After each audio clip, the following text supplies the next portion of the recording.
in New York, there was actually a statistically lower amount of... Okay, anyway, so I got to go ahead and start this particular post E3. E3 is done. We survived! Done. We all survived. My Barely. feet are killing me. Yeah. I'm destroyed. It just so happened that, you know, running between South Hall and West Hall, you know, every 15 minutes, it just worked out that way. Anyway, so we wanted to have a little, another crappy little vlog, version 2 of our post E3 reaction. And this is going to be awesome because we get to adjust some of our impressions from before. Maybe a little bit of the novelty has worn off for a few people who admitted to me that the novelty of certain things have worn off. So stay tuned to find out what that is, and I guess we'll just get started with this. So who wants to start here? Let's. I'll start. Okay, go ahead. What do you want me to say? Oh well, that's okay. All right. Start. Yeah, just start. Okay, go. In the beginning. Okay. Once upon a time. No. Start with what you thought. Let's structure this. Let's say the best game of E3, the most surprising game of E3, and what else? What are some others? Worst game of E3. No, well, I know that one. And your best moment. And the best moment of E3. Perfect. Okay. Best game. I've agonized over this, but I'm gonna go with Mass Effect 3, even though I didn't even really see it on the floor. Just because I didn't get to see it. It's Mass Effect 3, and I want it so bad. But so I'll just move on from there. But most surprising, which almost is best game for me, and you're gonna hear this a lot probably, is Prey 2. Oh, because Prey 2. I went into Prey 2. Go check out Prey 2. Seriously. I'm not a first-person shooter guy, and I played the first Prey, and it was completely generic and forgettable. And suddenly, by the end of the Prey 2 video demo, I'm like, I have to play this game. And even though I will suck at it, because it's got all sorts of elements I'm not going to be good at, I will probably still play it. Worst game? The crappy, terrible Atari remake of Centipede, which is now The human centipede. No. That was awesome. We all remember the classic Atari Centipede game. What that game really needed was a remake where now you Stop there. no, it's better. Where you play as a generic-looking anime Bishonen who has a shotgun in a giant garden and is. What? And it gets even better because it's a twin-stick shooter, except it's on the Wii. So you don't have a second stick. Was this the same conference we were at? Yeah, no, Where the hell did you find this game? He took mushrooms and walked behind me. I made the mistake of going into the Atari section. Okay. All right. Cool. And your best moment. What about the most surprising game? He said Prey 2. Oh, that was the most surprising game. Best moment. And then after that, we'll do your top 5 games of E3 because it's not fair to just do one best game because I have like so many. Yeah. So anyway, what's your best moment of E3? So many good moments, but the best moment was probably getting to go in and getting into the Bethesda booth and getting to see Prey 2 because that was just because again it was Austin was right next to me. It was just this great moment that you can't recapture because it was I was just sitting down because my feet were hurting and I wanted to sit down and I was exhausted by that point. And 30 seconds later, I'm wide awake watching this game. He's actually like, I think I'm going to sleep through this one or whatever, and he's like, I am now paying attention. So when a game literally makes you sit up and take notice, that's a great moment. Yeah, for sure. I think we might just talk about Prey 2 for a while. That came out of nowhere. Well, I was going to say one thing about Prey 2 just to sort of... Okay, let's talk about it just for a I just bit. want to dovetail it really quickly. Is that the thing that I think that I really have to commend Bethesda on is that you talked about Prey 1 being really uncompelling, and I agree, and yet they, when they stood up there to talk about it, were like, we just felt like Prey 1 had so much richness to explore and story to mine. Bethesda looks at this landscape of a game that not a lot of people like, and they see potential, and they just pull it out of it, and they go, here's where we can go with it, and that I love. This is a perfect example of how more companies should do sequels. Of course. Exploring other areas of the mythos, going and to different planets and seeing how the relationships and intertwining between the races work. It was Prey 2 was amazing. Just so you know what it was like, and you'll probably see some trailers of it on the Angry Joe Show or Blistered Thumbs. It's like an alien bounty hunting. It's like Assassin's Creed, where it's got vertical gameplay everywhere. Blade Runner, Judge Dredd. I describe it: Blade Runner meets Mirror's Edge meets Red Dead. Parkour is in it. With Batman Vision. Actually, I have the trailer and my impressions, about 1,000 words of impressions up. But I actually wanted to say about how Bethesda handled the property is they looked at the first Prey and they said, in the first Prey, you were the prey. The aliens were hunting you. In this one, we reversed the dynamic. Yeah. You are the predator hunting the prey. Predator. So I just like, that's how they approached it. And I just really thought that was... And I thought that was a lot better than, for example, capitalizing on... Because they had the portal, like Prey had portals in the original, and I thought that what they were going to do, somebody else mentioned this, and I thought they were going to kind of rip off... Yeah, you said it. Portal 2, and they were going to expand on the portals and do this and all that. But no, they went a completely unique and interesting... And it was a simple flip of the coin. They just said, look how much potential there is to be mined if we just take, like you said, take the situation and just flip it around. And it's amazing. Another interesting thing about Prey 2 was a lot of the individual elements are elements you're going to recognize. There's something from there's some of the sliding from Vanquish. There's the climbing from Mirror's Edge. There's just the choice of Red Dead Redemption. There's rocket. It's all the best. But it's the way. It's kind of like Outland, the game Outland I played. That was another familiar game. Is they put them together in a unique way. To make it wholly new. Original, right? Oh, love it. So that's pretty good. Yeah, top 5. Give us top 5. Okay, so Prey 2. I'm just going to go to the games I actually played. Lord of the Rings, War of the North, which was just a hell of a lot of fun. Skullgirls, just a really terrific little gorgeous 2D fighter. That art. That ass. Oh God. And now I'm blanking. There's I'm trying to remember. We got 3. We got 3. We'll come back to it. I played a Perfect World little MMO that's coming out. Something Hearts. Rusty Hearts. Rusty Hearts. It's a beat 'em up style, old school style beat 'em up MMO, which really with a really strong anime aesthetic. I really actually enjoyed that quite a bit. And then when in doubt, Sesame Street. No, I didn't play Sesame. I liked the looks of it, but Frogger 3D. I'll think of it. You don't have to have played it. Okay, we'll come back. All right. No. So, what about you, Austin? The best game that I actually got to play, because I spent a lot of time being the cameraman. But I got the yeah, but then I left you and I went out on my own thing. I'm fucking You're a great cameraman. Yeah, I'm the best cameraman, actually. No, what I really like was actually played out at the Sony conference. Bitch, give me a coffee. Shut up. It was Twisted Metal, because I love Twisted Metal. Yeah. That was my childhood. So good. So getting to play that again, and they didn't feel like they needed to change too much. There's still pickups. There's still the same sense of humor. It's just a really good game. Most surprising is actually... He sold me on this, and the guy we talked to is Sword of the Stars 2. The most surprising game for you? Most surprising. Sword of the Stars 2. I'd never even heard of the first one. And get this, so like I'm geeking out in this interview, and it's kind of falling apart and turning into a crappy interview because I can't focus my thoughts in it because this is a game I go gagas for. I love 4X. Space combat type games and building an empire and conquering other races and seeing all the technology. It's freaking awesome. And so it's really hard for me to have the interview flow naturally, but you were still convinced that it was going to be a badass game just from the small bits that you saw. And I'm going to have a lot more. In fact, those guys over there are so awesome that they are going to share some exclusives with me. So you're going to hear stuff about Swords of Stars 2 at Blistered Thumbs first, before anywhere else. To get an idea how awesome these exclusives are, just seeing them. I wasn't at the interview, but just seeing some of the exclusives. He came. I have to now. I know. I now have to play the first one as soon as I get home. It's doing stuff with space combat and space exploration and the unknown. And generating these random events and encounters that your fleet will happen or your planet. Just to be clear. Exactly. Why did I start playing games like this? This sounds fucking amazing. No one told me about the first one. Okay. I gotta say, the worst game, no one can top this. I don't care what you guys have to say.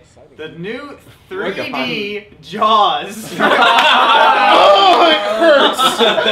I was there. Yes. I didn't see that. No, you have to. It's not Majesco. Where were you guys? There's a Majesco's booth. No, Majesco, the people were so nice. I got to see Hulk Hogan. Like, I was this far away from him. It was awesome. But then the guy's like, oh, we got to show you our 3D lineup. And some of them are cool. 3DS. And nobody wanted to see it. It's all... But, yeah, he said, he said, this is the sequel to Jaws Unleashed. And he looked at me. It's even better. It's even better. What he said was, this is from the same team that made the Jaws PS2 game. And immediately my thought was, I can't believe you're admitting this out He loud. said that to me. He goes, that's not something to be proud of. And then he showed us, and the shark was like, couldn't move, and he's like, oh, he goes, it's an early build. I'm like, it's just, And even better was it should still even better was it still work. Why would you bring it to me? Guys, Majestico is never talking to us again. You're missing the final best description. Is No, damn it, don't you steal his line Oh, from me. okay, all right, He goes, what's the premise of the game? Oh, Jaws is trying to fight pollution. Captain Planet. Heart. We were gonna Photoshop Jaws with like a ring. You know what? You know what? That game might actually sell on that. Cause look at how much fun we're having off of that, so it might sell. Let's play. Let's play. You trick your friends over. Let's come over, man. We'll get some Jaws. It's like that gum that tastes like soap. You're like, the Harry Potter jelly beans and like boogers. So Majestico will still talk to us. Okay. Blood Rain and Oh, Pet Zombie I'm looks gonna okay. punch you in the mouth. No, you're stealing all my top. I would say my top 5. We're skipping that. Blood Rain was really surprising. It looks amazing. It's the fluid animation. Nice. It's Actual It has, like, good. It has like a million It's a frames of 2D animation. it's this is like- a return to 2D, right? Right, it's Well, a 2D yeah, it- side scroller. They said if it sells well, the Blood Rain series might just be 2D. Nice. From now on. Everybody shut up. It's like a new canon. It has nothing to do with like the Uwe Boll films or anything. They're like, this is a whole new thing. It might not, it's completely a new studio and everything. It's really exciting. Also, I didn't actually get to play it. We didn't have time, but Metro Last Light is another game I'm really excited about. Saints Row 3. What about Metro Last Light? You keep mentioning it. You were mentioning all that. Let's go to Metro Last I Light. know, was I like, kept bothering him. I got this interview. Let's go. And he's gonna hit me, but no. I mean, if you saw, I did an essay, Pixelated Pretensions, my series, where I talked about like the themes and the symbolism. In the first one, I'm just a big fan of like, this is from a book. That's a lot of, like Joe's like, I don't care about symbolism, and I'm like, I do. So that's the disconnect. When did I say that? I was explaining. I don't care about symbolism. I was explaining not say that. Hold on, I was explaining Catherine to him, and I was like, "Oh, pushing the block symbolizes his inner struggle," and you're like, No, that was a joke. No, I thought that was cool. I thought that was a cool You just gave me this face like, why do I care? And then, Bioshock Infinite, I'm just gonna, just jump on that. Everyone else is gonna say it was an amazing demo. Oh That's my a God. lot of people on the show floor were like, have you seen Bioshock Infinite? Yeah. You need to go over there. I keep and cutting just you off find so a you way can to go do next. Some kind of Well, voodoo what magic. I already went. But No, what was no, your I moment? said you tried to- What you tried to was your moment of the show then when at the Wii U conference they mentioned Metro Last Light as one of the games because that's how it's arrived. It is exciting. The first Metro was nothing. My best moment was something almost not even video game related. It's just something really personal to me. Is I was in the Bioshock Infinite theater, and there was some kind of like chasm, like a valley in the floor, and I dropped my cell phone into it. It was like a story down in the floor, and they're like, "We're gonna have to mail it to you because you're boned. Like it's so far down there." And then I came back, and I like went head first into it, and I got it out, and I was like, "I got my phone back." You were living the Bioshock experience. I almost lost this $5 phone, and it was so traumatizing. Was that your best moment? That was the best moment. That makes no It's sense. the most interesting moment to me. Oh, I have my number 5 game, Final Fantasy 13 2. Yeah, I said it. Deal. And What? Okay, well, we played have it. Wonga Among Us. Wonga Among Us. Well, but see, that's how tired I am. I love Final That's how Fantasy tired I am. 13. I'm I'm not not just ashamed me. of it. I'm gonna save me for last. You wanna go or you wanna go? Yeah, I'll go. Which So, one is? game of the show, easy, hands down, Journey. It's the, I hate you. next I hate game. you too. So it's the next game from the people who made like Flow and Flower. Absolutely. It's not really a game. It's like Best of show. It's Best- beautiful like okay. experience. So you're Spectacular, this like hooded figure and you're just like crawling through the sand, but it's like beautiful. You're just trying to get to this mountain, so you go to like different buildings scattered throughout the sand, and all you do is you jump, you walk, and you can send out like hum noises, and like it'll light up the areas, So and let you people can know where you are. yeah, and like randomly it'll match you up with somebody online. You can travel together. There's no text chat, there's no voice chat, nothing. It's just about you guys walking towards this mountain. That's cool. But the art is so beautiful, It's and it's just evocative as hell. and the music is great, and I don't know, it was just fun to play. Like that's the game I wanted to You keep get playing. lost in it. You're Yeah, just wow.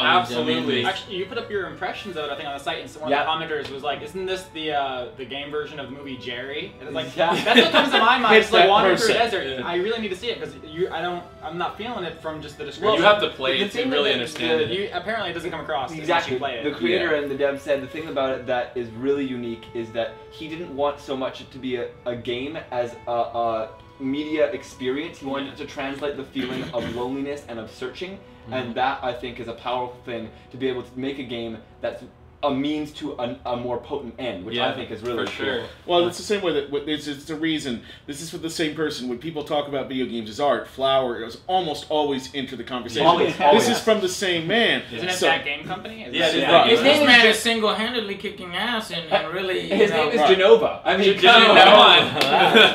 So that was God, your best of the world. What's your worst stuff? Worst of, I would say, is Silent Hill Downpour. Not because it's a bad game. The demo was like literally broken. You have a lot of Silent Hill fans on Blizzard. I'm a huge Silent Hill fan. Yeah. What happened with it? Okay, so there's like rooms where you walk into a door and you just fall into a pit and die. Right? There's a room where you need a ticket, right? Dan was talking about this earlier. You need a ticket. You need a ticket machine so you can get the ticket to get out of the room, and there's no ticket machine, so it's impossible to get out. And then there's another room. Are you sure you just didn't find it? No, the guy said that at the booth. There's no ticket machine. You will be lost for hours. You will be frustrated as a mother. You will break your controller, and then you'll love the game. The guy went over to the demo, and the demo was like, he explained the thing in the demo was like, actually, that's not supposed to be in the game. That's a glitch. And so the demo, it's the demo he's saying. The frame rate, Okay, well, it might be an alpha state. It is. Okay. The frame rate was so bad. But it needs to be mentioned that right now it's like, there's a lot of work done. What was your most surprising game? Surprising, I would say Starhawk. I mean, I knew a little bit about it coming in, but it was so cool. The line From was an Xbox guy, I'm totally excited about Starhawk. Yeah. The sequel, sequel to Warhawk. It's one of those games that could sell the PlayStation 3 system. It combines two very interesting ideas. It's very cool. So it's a lot like Warhawk, where you have like these multiplayer. You have jets, you have cars, you do all that. But I think the coolest thing was like this RTS light, where you build up this energy, and like right on the spot, you can drop a building and it'll have a car in it, or drop a building and it's a turret, and you can put it in your enemy's base. You can put it in the building of the battlefield. Yeah, you can put it anywhere. That's what they said. I was surprised. Like you'd have your whole team go there, plap, plap, plap, put your